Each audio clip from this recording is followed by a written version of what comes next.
지난 2004년도에 한국에서 정말 이해가 되지 않는 그런 일이 벌어졌습니다. 개신교 목사 한 분이 불상 앞에 절을 했어요. 불상 아시죠? 이 부처 앞에 절을 했는데 한국에 교육 방송이 있어요. TV 방송이 있는데 거기에 있는 모습 그대로 방영이 됐습니다. 이 목사님의 이름이 누군가 하면 여러분 놀라실 거예요. 이찬수 목사님이십니다. 2부에서는요 이쪽에서 와 놀란 소리가 났습니다. 근데 우리가 알고 있는 분당에서 목회를 잘하고 계시는 그분이 아니고 동명이인이에요. 깜짝 놀라셨죠? 어떻게 그럴 수 있는가? 우리 분당교회 거기 계신 분은 굉장히 훌륭하시고 참 좋으신 분이고 이제 동명이인입니다. 이분이 글쎄 이렇게 어처구니 없는 일을 했습니다. 나중에 이제 언론하고 인터뷰를 했는데 이렇게 얘기를 했어요. 기독교하고 불교하고 어떤 관계 있습니까? 그랬더니 외형상으로는 다른 게 많습니다. 교회 가고 불당 가고 그 다음에 기도하고 그 다음에 이렇게 석가모니한테 불공 드리고 그런 것이 다르지만 그 근본적인 것은 같습니다. 기독교와 불교는 똑같은 종교입니다. 그렇게 말을 했어요. 그분이 길벗 예수교회라고 하는 조그마한 교회를 담임하고 있는데 역시 인터뷰를 하면서 이 교회가 추구하는 최고의 가치가 무엇입니까? 이렇게 물었더니 그분이 하시는 말씀이 우리 교회는 바로 이것 때문에 존재합니다. 이 주위에 있는 다른 종교들과 대화하고 소통하고 그들에게 열려 있는 것입니다. 그렇게 말을 했어요. 그렇기 때문에 정기적으로 스님을 모시고 와서 그리고 수녀님들 모시고 와서 함께 예배를 드립니다. 그것이 우리 교회의 특징입니다. 이렇게 말을 했습니다. 너무 이상하죠? 근데 여러분이라면 뭐라고 말씀하셨겠어요? 이거 무슨 말이냐라고 했겠지만 이 신앙적으로 좀 진보적인 사람들은요 바로 여기에서 와우 이거야말로 진정한 기독교의 모습이다. 우리 기독교는 너무 독선적이기 때문에 우리만 진리라고 이야기하는 거 빨리 포기해야 된다. 다른 종교와 우리가 소통하고 포용해야 한다라고 이야기를 시작을 해서 지금도 그렇게 이야기하는 소수 그룹이 있습니다. 여러분 무엇이 문제입니까? 이찬수 목사 그분이 한 말 가운데 기독교와 불교는 하나입니다 라고 했을 때 그분이 어떤 의미를 갖고 이야기했느냐 하면 하나님이 계시는데 불교와 기독교는 하나님께 나아가는 길, 그래서 구원을 받는 것은 동일한 겁니다 라고 이야기를 한 것입니다. 말도 되지 않죠? 하나님께 나아가는 길이 같고 구원의 내용이 같다. 여러분 이게 말이 됩니까? 이것이 여러분이 자주 들으시는 말이 있죠? 종교다원주의라는 말. 종교다원주의의 한 부분입니다. 이게 전체가 아니라 종교다원주의는 훨씬 더 나아가서 모든 종교가 다 근본적으로 같다 이렇게 이야기를 하는 것인데 그 일부분을 우리가 살펴본 것뿐입니다. 우리는 타 종교와 타 종교인들과 잘 지내야 돼요. 원수질 필요도 없고 싸울 필요가 없습니다. 그럴 필요가 전혀 없습니다. 하지만 우리가 만일에 기독교의 진리, 성경이 가르치는 진리에 대한 것을 이야기하면 그것이 어떤 것이든 상관없어요. 정말 어떤 것이든지 상관없고 상황 때문에 그리고 어떤 것에 맞추기 때문에 타종교이든 다른 사람의 생각이든 거기에 맞추기 위해서 진리를 축소하거나 변형시키는 것은 우리가 할 일이 아닌 것입니다. 독도가 우리 땅이면 그냥 우리 땅인 것입니다. 성경은 저희들에게 하나님께 나아가는 길 그리고 구원을 얻는 길에 대해서 아주 상세하게 얘기를 하고 있어요. 우리가 생각을 하고 그럴 것이 아니라 이것은 우리에게 주어진 길이기 때문에 우리는 말씀을 통해서 그것을 제대로 알고 있습니다. 여러분 그거 뭔지 아시죠? 하나님께 나아가는 길, 우리가 구원을 얻는 길, 그리고 성도답게 살 수 있는 그 길은 딱 하나밖에 없어요. 오늘 제목입니다. 오직 그리스도인 겁니다. 오직 예수밖에 없는 거예요. 예수 아니고서는 하나님께 나갈 길이 없어요. 구원받을 길이 없어요. 성도로 살아갈 방법이 없는 거예요. 오직 그리스도, 오직 예수인 것입니다. 오늘 본문에 보게 되면은 4절에 디모데전서 4장 4절에 보면 하나님은 모든 사람이 구원을 받으며 진리를 아는 데 이르기를 원하시느니라 라고 얘기했어요. 우리 죄인들 아닙니까? 우리 죄인들이 구원을 받는 것은 하나님의 뜻이에요. 그런데 열망하고 계시는 거예요. 뭐 받으면 받고 말면 말고, 그것이 아니라 죄인을 향해서 마음을 쏟고 있는 거예요. 구원을 받아야 하는데, 나에게 와야 하는데, 하나님께서는 그러기 때문에 그 다음 절 5절에 그 길을 열어놓으신 것이죠. 하나님은 한 분이시요 또 하나님과 사람 사이의 중보자도 한 분이시니 곧 사람이신 그리스도 예수라. 하나님께서는 하나님과 우리 사이에 길을 내시기 위해서 중보자를 우리에게 주셨어요. 그분은 바로 사람이신 그리스도 예수라 얘기하는 거예요. 하나님께 갈 수 있는 유일한 길, 성경이 제시하는 유일한 길, 구원을 받는 유일한 길, 성도답게 살 수 있는 유일한 길, 그것은 중보자이신 예수 그리스도 외에는 다른 것이 없다 하는 것입니다. 이런 여기서 이제 중보 이렇게 얘기를 했는데, 중보는 한쪽과 또 다른 쪽 사이에서 일을 하는 것을 중보라고 이야기해요. 맞추는 것이죠. 그러니까 중보자는 한쪽과 다른 쪽 사이를 잘 이렇게 연결시키기 위해서 하는 중간 역할을 하는 사람을 이야기를 합니다. 예수님이 거기에 중보자로 계신다는 것은 하나님이 계시고 우리가 있는데 그 가운데 예수님이 계시다는 거예요. 여러분 한번 생각을 해보세요. 잘 생각해 보세요. 하나님이 계십니다. 우리는 하나님 앞에 직접 갈 수가 없어요. 그래서 중간에 오직 그리스도를 통해서만 갈 수 있도록 중보자를 세워 놓은 것입니다. 우리는 여기에서 우리가 그러면 하나님 앞에 갈 수 있는데, 불교가 이야기하는 것과 기독교가 이야기하는 것, 다른 종교가 이야기하는 것과 근본적으로 다른 것을 발견하지요. 다른 종교가 갖고 있지 아니하는 것, 오직 성경이 우리에게 주시는 것, 하나님께 나아가는 것, 구원을 받는 것, 성도로 살아가는 것, 그것은 반드시 예외 없이 오직 그리스도를 통해서만 하나님께 가고 그리스도를 통해서만 영적 유익을 우리가 얻을 수 있다는 것입니다. 벌써 10월이 되었습니다.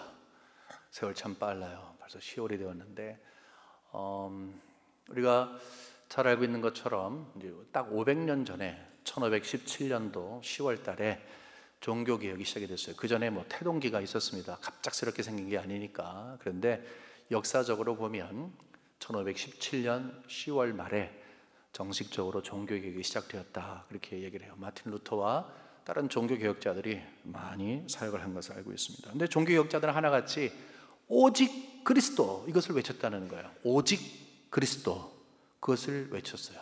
왜 그렇습니까? 여러분 잘 알고 계시는 거예요. 너무너무 잘 알고 계시는 거예요. 중세 로마 가톨릭 교회가 오직 그리스도를 부정했기 때문에 그래요. 우리는 이렇게 모여서 오직 그리스도밖에 없습니다, 그리스도밖에 없습니다 하는 것을 강조하면서 계속 훈련을 받고 말씀을 받는데, 알겠어요, 이 사람들은 그것을 부정하는 거예요. 왜 그래요? 여러분 잘 아시는 예수님의 어머니 마리아도 중보자로서의 역할을 했어요. 성인들 있죠, saints. 성인들도 중보자로서의 자격을 했어요. 그러니까 마리아와 성인의 이름으로 기도하게끔 한 거예요. 하나님께 나갈 수 있는 길이 오직 그리스도가 아니라 다른 사람에게도 있다 하는 것을 이야기하는 거예요. 성직자들이 미사를 드리고 성찬을 할 때 머릿속에 어떤 생각을 했냐면, 나는 지금 하나님과 여기에 있는 사람들 가운데서 중보의 역할을 한다라고 신부들이 생각하고, 그래서 그 일을 한 거죠.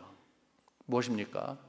예수님 당신 한 분으로서 중보의 역할을 하는 것이 부족하다 하는 것을 간접적으로 이야기하는 거죠. 완벽하면은 왜 마리아가 성자가 아니면은 이렇게 신부들이 필요하겠습니까?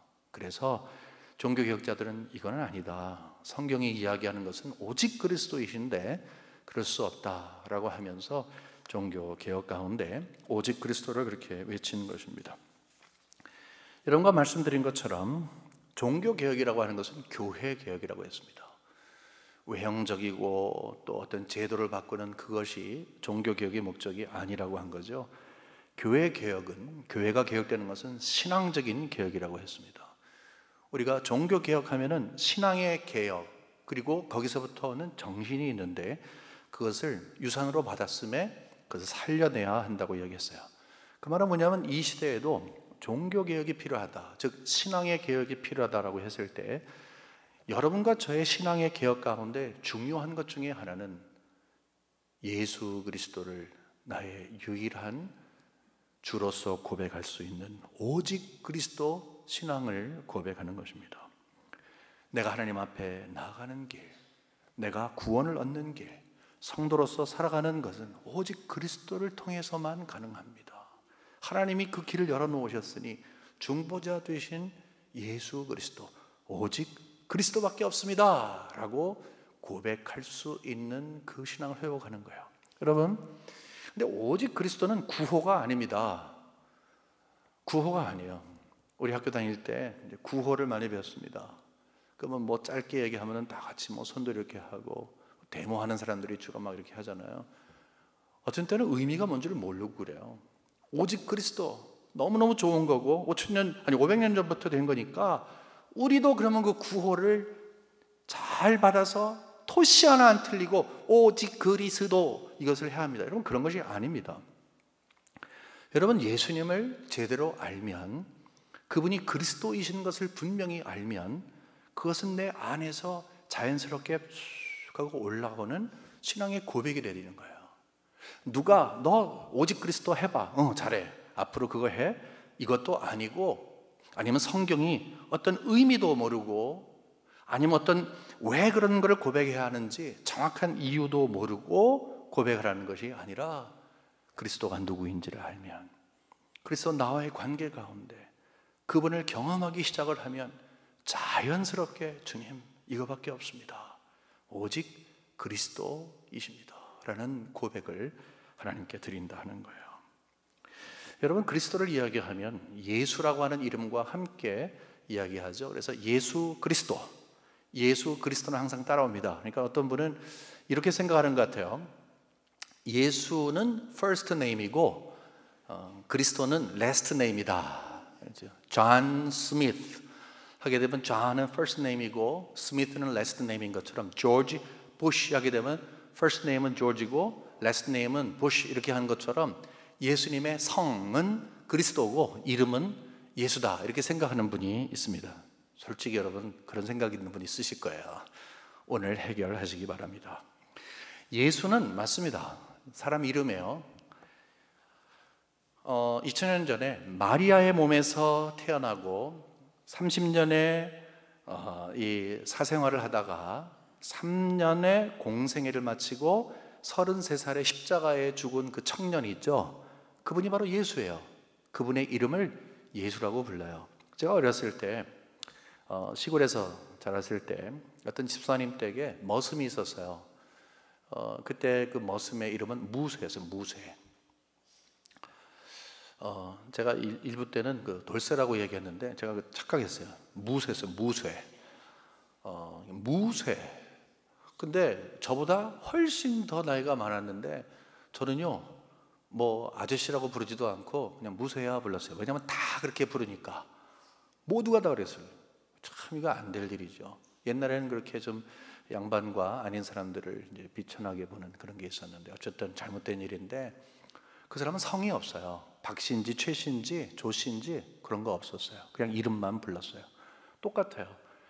유럽에도 지금은 이제 그 성이 붙어 있지만, 이제 예를 들어서 이제 화란 사람들도요, 이제 벤더럭트라고 하는 게 있습니다. 벤더 또는 폰, 그런 건 뭐냐면 from, 어디서부터 오다 하는 거거든요. 그래서 존 벤더럭트 하게 되면은 럭트라고 하는 그런 지방에서 온 존이라고 하는 사람, 그랬어요. 그러니까 특별히 이 성이 없었다는 거예요. 라스트 네임이 없었어요. 그때도 마찬가지로 예수님이 성이 없었어요.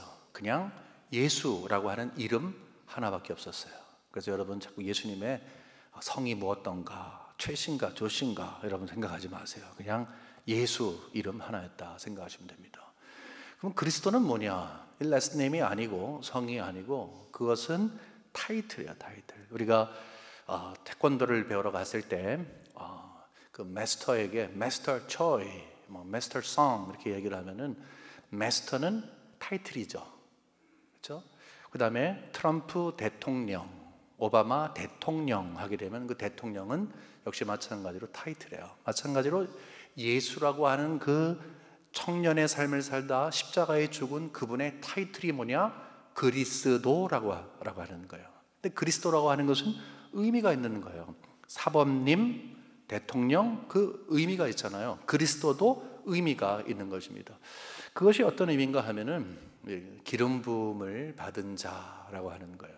그리스도는 기름 부음을 받은 자. 그리스도라고 하는 것은 이렇게 사람을 앉혀놓고 기름을 이렇게 부은 모습을 생각하시면 되겠습니다. 이 그리스도라고 하는 것은 이제 헬라어입니다. 그리스 사람들이 쓰는 그리스 말입니다. 그리고 그 의미는 기름을 부은 자 이런 거예요. 그런데 이것을 구약 성경에서도 기름 부은 자라고 하는 똑같은 말을 쓰는 거 있어요. 구약 시대에는요 히브리 말이잖아요. 근데 히브리어로 똑같은 의미인데 신약 시대의 그리스 말로 그리스도라고 하는 것을 다른 단어만 사용했지 똑같은 의미로 사용했던 것은 다른 게 아니라 메시아라고 하는 거예요. 메시아. 여러분 메시아라는 말을 잘 아시잖아요. 그러니까 메시아, 그리스도 똑같은 말이에요. 둘 다 뭘 의미한다? 기름 부음을 받은 자다라는 거예요. 자, 정리하겠습니다. 이제 여기 보시게 되면은 그리스 말로 크리스토스라고 하는 말을 우리가 이야기하는데 그리스도라고 우리 한국말로 쓴 것은 기름 부음을 받은 자, 그리스도의 타이틀이에요.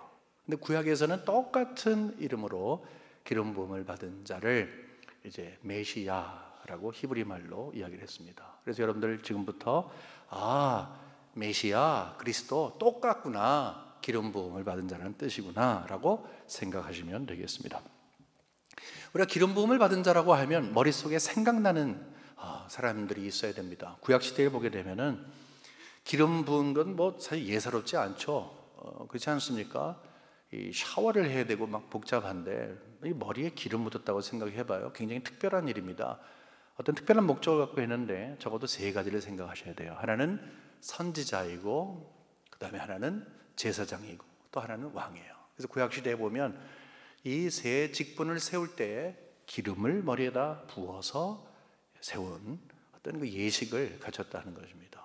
그러니까 구약 시대에 이렇게 선지자와 제사장과 왕을 세운 것은 앞으로 오실 예수 그리스도는 한 부분이 아니라 그는 제사장이시고 선지자이시고 왕으로 오신 분이다. 그런데 그 역할은 하나님과 우리 사이에서 중보의 역할을 하기 위해서 그 일을 감당하셨다라고 여러분 생각하시면 됩니다. 그리스도는 하나님과 내 사이에서 기름 부음 받은 자로서 그리스도로서, 자 보세요. 선지자는 무엇입니까? 하나님의 말씀을 전하는 자였습니다. 성경에 보면 마지막 때에 하나님께서는 오직 그리스도를 통해서만 말씀을 하신다 이렇게 말을 하고 있어요. 그리스도만을 통해서 말씀하신다. 그리스도께서 말씀하신 것을 성령이 생각나게 하시느니라. 우리가 믿는 모든 것들은 그리스도께서 하신 말씀이죠. 그래서 그리스도께서 하신 말씀을 통해서 하나님을 알게 되는 거예요. 이거구나. 하나님은 그리스도를 통해서 우리에게 말씀하신다는 거예요. 제사장은 무엇입니까? 제사장은 하나님과 죄인이 만날 수 없기 때문에 가운데서 길을 열어주는 그 일을 했습니다. 예수님은 단번에 십자가에 달려 들어가심으로 희생제물로 자신의 몸을 찢으셔서 희생을 드리셔서 하나님께 우리가 직접 갈 수 있도록 하신 거죠. 예수님은 제사장이십니다. 왕은 권력을 가지고 통치하죠. 책임을 지는 것입니다. 역시 마찬가지로 목자 되신 우리 주님께서 우리를 책임져 주십니다. 우리의 삶의 영역 가운데 하나님의 자녀답게 살 수 있도록 하시고 우리를 이끌어 가시는 분이신 것입니다. 그러니까 하나님과 우리 사이에 중보자 되신 예수 그리스도가 계신다 하는 것은 하나님께 나아가는 길, 하나님께서 우리에게 다가오시는 것, 구원을 받는 길, 구원을 베풀어 주시는 그 은혜, 그리고 우리가 성도답게 살아가는 모든 것을 유일하게 하나 오직 그리스도를 통해서 주님께서 이 일을 감당하게 하신다 하는 것입니다. 예수님께서 하신 일들 가운데 가장 소중한 것이 무엇이라고 생각하십니까? 우리 다 고백해요. 십자가에 달려 돌아가신 거죠. 그렇죠? 이것은 우리가 고난주간에만 이야기하는 게 아니라 매일 이야기하는 거예요. 우리 신앙의 고백에도 나를 위해 돌아가신 우리 주님에 대한 이야기를 합니다. 이게 본문을 보게 되면 디모데전서 2장 6절에 이렇게 기록이 되어 있습니다. 그가 모든 사람을 위하여 자기의 대속물로 주셨으니, 예수님께서 자기를 우리에게 주셨다는 거예요. 여러분, 여기에 우리가 꼭 힌트를 잘 얻어야 됩니다. 자, 하나님께 나가는 길이 있어요. 구원을 받는 것이 있어요. 성도답게 살 수 있는 것이 있어요. 근데 그리스도가 중간에 계셨다는 거예요. 그러면 그리스도와 나와의 관계가 어떠냐는 거예요. 우리는 그러면 꽉 닫혀져 있는 그리스도를 향한 문을 우리가 끼꺽끼꺽 하면서 열어서 그리스도를 통해서 하나님께 가는 겁니까? 그게 아니라는 거죠. 우리는 하나님도 모르는 자이지만 예수 그리스도가 십자가에서 당신의 몸을 찢으신 거예요. 왜요? 예수 그리스도를 통과해야지만 하나님께 가니까. 그러니까 예수가 문이에요. 예수가 문이신데 그 문을 열어놓으신 거예요. 당신을 찢으신 거예요. 그래서 예수를 통해서 하나님께 우리가 갈 수 있는 거예요. 구원을 받는 거예요. 성도답게 살 수 있는 것입니다. 하나님과 나와의 관계를 뗄 수 없다라고 이야기하면 그리스도와의 관계를 반드시 이야기하는 것이죠. 그리스도와 관계가 왜 뗄래야 뗄 수 없는 것인가? 그가 나에게 문을 열어주시고 우리를 붙잡아 가시는 거예요. 믿음으로 그 길을 걸어가게 하시는 거예요. 이리 와, 이리 와. 내가 길을 열어놓았잖아. 우리에게 초청을 한 거예요. 그리고 우리는 그 길을 통해서 하나님 앞에 은혜 가운데 간 거예요. 십자가에서 우리는 어떤 일이 벌어졌는가 하는 것을 잘 알고 있어요. 예전에 제가 새벽 기도하면서 주제를 위대한 교환, The Great Exchange라고 하는 그런 주제를 갖고 한번 말씀 나눈 적이 있어요. 교환이라는 것은 무엇입니까? 내 것을 너에게 주고 내 것을 내가 받는 것이죠. 옛날에 몰물교환 같은 거 할 때 물고기를 잡아서 바다에 사던 사람이 갖다 주면 이제 과수원에서 과일을 잘 재배한 사람이 과일을 갖다 주는 거죠. 서로 교환하는 거예요. That's exchange. 서로 교환을 하는 것입니다.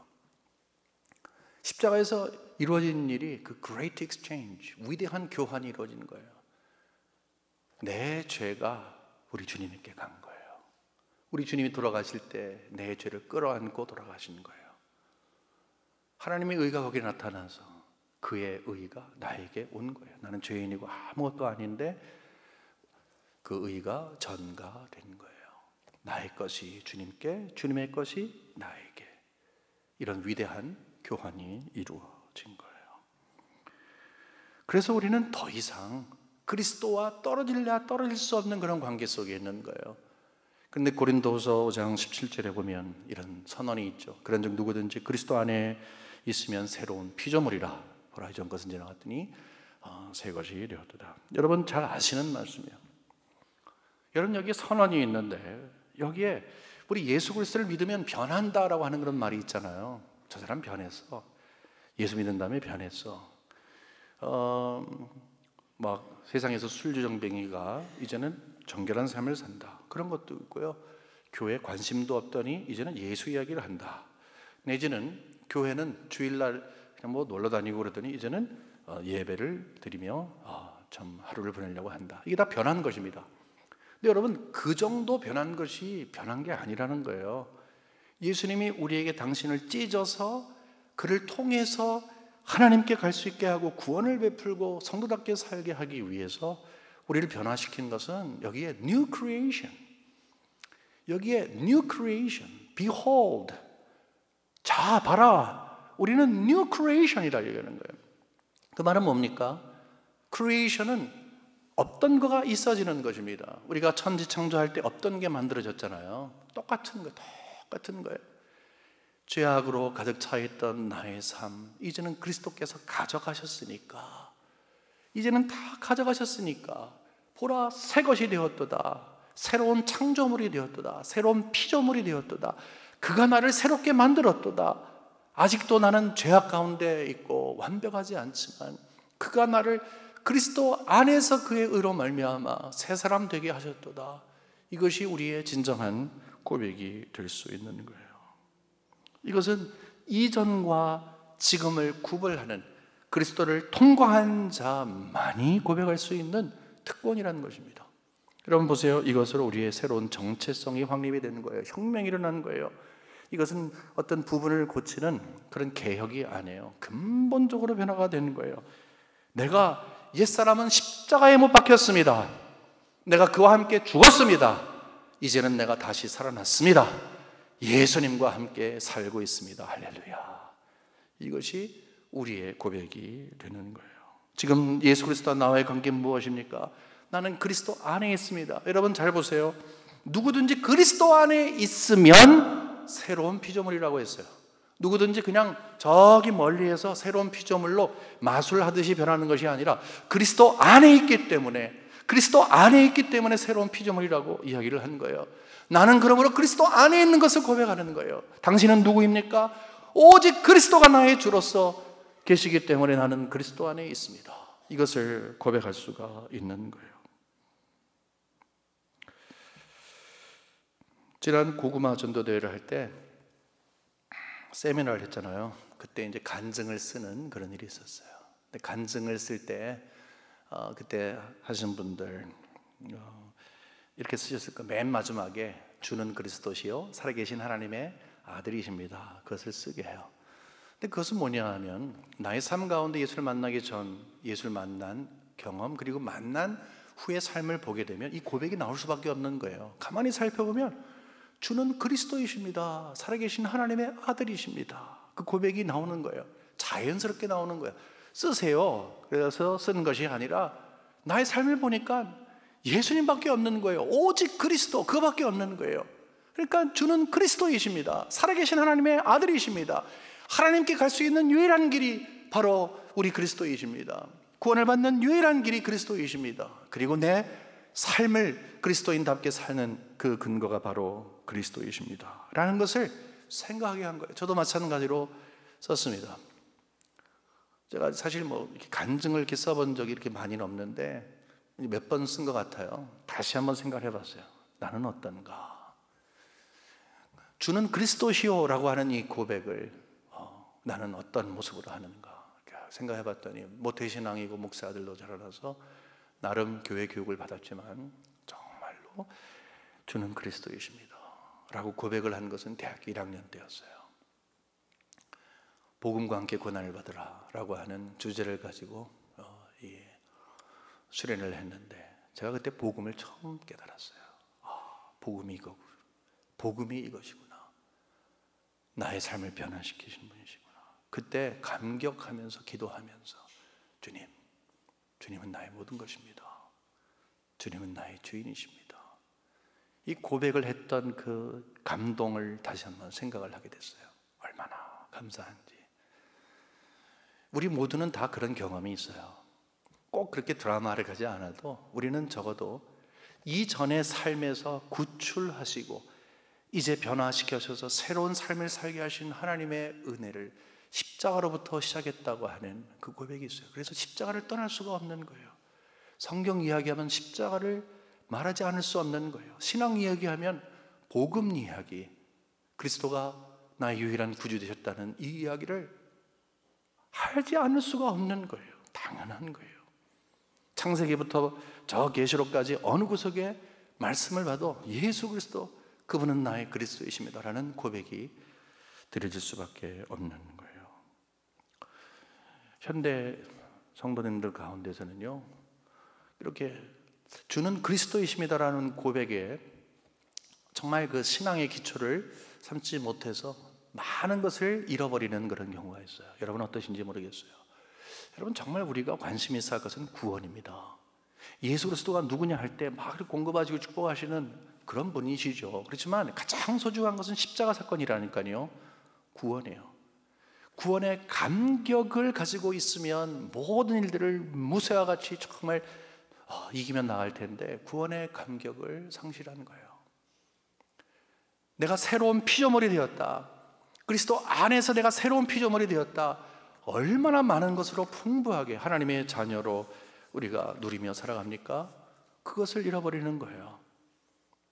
그 깊은 신앙의 은혜의 경지에 도달하지 못하는 거예요. 오직 그리스도. 여러분 기본적인 신앙은 우리에게 있지만 오직 그리스도를 고백하지 못해요. 세상에 사랑하는 것이 많고 아직도 끊지 못하는 것이 많기 때문에 아직도 그리스도를 정확하게 온전하게 나의 그리스도로 고백하지 못하기 때문에 뜨겁게 주님을 사랑하지 못하는 경우가 있는 거예요. 적당히 믿는 거죠. 그게 문제가 있는 것이 아니라 그렇게 하게 되면 누릴 것을 누리지 못하는 거예요. 그리스도 안에서 우리가 누릴 것을. 문제는 신앙의 위기가 찾아올 때 크게 흔들립니다. 어제 우리 창세기 44장 말씀을 통해서도 함께 봤는데 평상시에는 그 사람 잘 몰라요. 위기가 닥칠 때 그 사람의 진정한 모습이 보이는 거예요. 평상시에는 여러분 웃고 이렇게 잘 몰라요. 그 사람이요. 위기가 딱 닥치면 그 사람의 진정한 모습이 보입니다. 바닷물이 꽉 차 있는데 저 아래 수면이 얼마나 깊은지, 거기에 해초가 있는지, 거기에 날카로운 바위가 있는지, 고래가 지나가는지 아무도 몰라요. 물이 없어지면 그 아래 것이 보이는 거예요. 그게 위기죠. 신앙은 위기 때에 보이는 모습이 진정한 모습입니다. 오직 예수를 고백하는 성도와 그러지 못하는 성도는 바로 그 위기 시간에, 그 정황 가운데 자신의 진정한 모습을 무엇으로 보이는가 하는 자연스러운 결정을 하게 됩니다. 평상시에는 아무런 문제가 없다가 시련이 닥쳐오고 문제가 생기고 시험거리가 생기고 삶의 위기를 경험하고 뭔가 일이 풀려지지 않을 때, 그때 평상시에 오직 예수를 바라봤던 사람은 오직 예수의 은혜를 더 깊이 체험하게 돼요. 그러나 그렇지 못하게 되면 회의가 찾아오는 거예요. 기독교 신앙에 대한 회의가 찾아오는 거예요. 심지어는요, 오직 그리스도? 이게 뭔데? 라고 하면서 하나님에 대한, 그리고 그리스도에 대한 의심을 갖게 돼요. 십자가의 복음을 수용하지 못할 정도가 아니라 점점 멀어지게 된다니까요. 이유는 오직 그리스도, 오직 그리스도.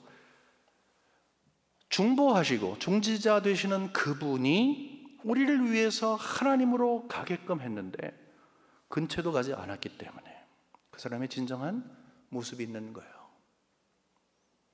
여러분 어떠십니까? 오직 그리스도는 내가 예수님을 신뢰하는데, 만일에 오직 그리스도가 아니면 예수님과 다른 것을 신뢰하는 거예요. 그러나 오직 그리스도는 예수님을 전적으로 신뢰하고 있는 고백이에요. 여러분 아시잖아요. 예수님은 지금 하늘 우편에 올라가셔서 우리 하나님 옆에 앉으셔서 우리를 위해 중보하세요. 여러분 이거 생각하면 가슴이 따뜻하지 않으세요? 예수님이 어디 있어? 하늘에 가셨어. 하나님과 우리 사이에서 바로 하나님 옆에서 우리를 위해 중보하고 있어. 눈동자와 같이 계시는 가운데 혹시 어려움이 있으면 하나님 앞에, 하나님 우리 여기 있는 이 사람 하나님의 아들인데 지금 힘들어요, 좀 도와주세요. 우리가 기도해서 올리면 하나님 이 기도 올라갔는데 좀 도와주세요. 그러면 또 하나님께서 그 주시는 말씀을 그리스도의 영으로, 성령을 통해서 우리에게 알려주시고 영적인 교통이 있는 거예요. 예수가 그 일을 하는 거예요. 예수님의 중보는 십자가에서 끝난 것이 아니라 그때부터 시작이 되는 거예요. 중보의 사역은 하나님께 나아가는 길, 즉 구원을 얻는 것이나 성도로서 살아가는 모든 것들을 그리스도를 통해서 이루어질 수 있도록 우리에게 그 길을 확실히 열어주신 거예요. 바울이 이런 고백했죠. 저는 비천에 처하고 풍부에 처하고 배고픔에 처하고 배부름에 처하는데 견딜만 합니다. 왜냐하면 예수님 안에 있기 때문입니다. 그냥 막 떨면서 견디는 것이 아니라 예수 안에 있기 때문에 넉넉히 이기는 거예요. 그래서 우리는 오직 예수의 신앙을 갖고 있으면 이렇게 고백드릴 수가 있어요. 예상하지 못했던 환난이 있고 유혹이 있고 말도 안 되는 일 때문에 어려움을 경험해도 어떤 상황에서도 중보하고 계시는 예수님 바라보는 거예요. 믿음의 주여 온전케 하시는 이신 예수를 바라보자. 우리가 외우잖아요. 믿음을 시작하게 하시고 끝까지 책임져 주시고 모든 과정 속에 함께 계시는 예수를 바라보자. 그것이 히브리서가, 특별히 믿음장이 우리에게 알려주고자 하는 가장 중요한 교훈인 거예요. 상황 보지 마라. 상황 가운데 너를 찾지 마라. 예수를 바라봐라. 중보하고 계시는 예수님은 분명히 거기서 일하고 계신다. 네가 지금 깜깜한 상황 가운데서도 하나님은 일하고 계신다. 그것이 성경이 우리들에게 이야기를 하고 있는 것입니다. 성경은 저희들에게 분명하게 예수께 눈을 고정한 자에게 하나님이 어떤 은혜를 베풀어 주신지를 알고 있는 거예요. 그렇기 때문에 우리는 이런 고백을 하는 거예요. 오직 그리스도. 주님이 계시지 않으면 나는 아무것도 아닙니다. 정말 주님이 계시지 않으면 나는 아무것도 아닙니다. 저는 정말 아무것도 아닙니다. 내 삶의 의미와 신앙의 의미는 예수님이 계시기 때문입니다. 오직 예수를 고백하는 것은 성도들이 누릴 수 있는 가장 큰 축복이에요. 여러분, 예수님 제대로 믿으세요? 믿음 있다고 생각하세요? 오직 그리스도, 오직 그리스도. 이것이 참된 믿음이에요. 우리 예수님을 위해 살 수 있도록 여러분 노력하세요? 희생하세요? 봉사하세요? 다른 거 없어요. 오직 예수, 그분을 인정하는 것, 이거예요. 우리 삶 가운데 그리스도가 누구인지를 분명히 알면 마음속으로부터 이렇게 우러나오는 게 있어요. 예수를 보내신 하나님이 보이고, 십자가에 달려 들어가신 예수님이 보이고, 나를 위해 몸을 찢으셔서 그 길을 열어주신 사랑과 은혜가 보이고, 지금 이 순간에도 나를 위해 중보하고 계시는 예수님이 보이면, 그리고 영원히 나를 저 나라로 인도하시어서 품어주시고 함께 동행하실 우리 그분이 보이기 시작하면, 여러분 바로 거기에서 마음속에 기쁨이 일어나는 거예요. 힘이 일어나는 거예요. 그것이 믿음인 거예요. 오직 그리스도, 오직 예수, 이 은혜를 누리시는 여러분과 제가 되기를 주님의 이름으로 간절히 축원합니다.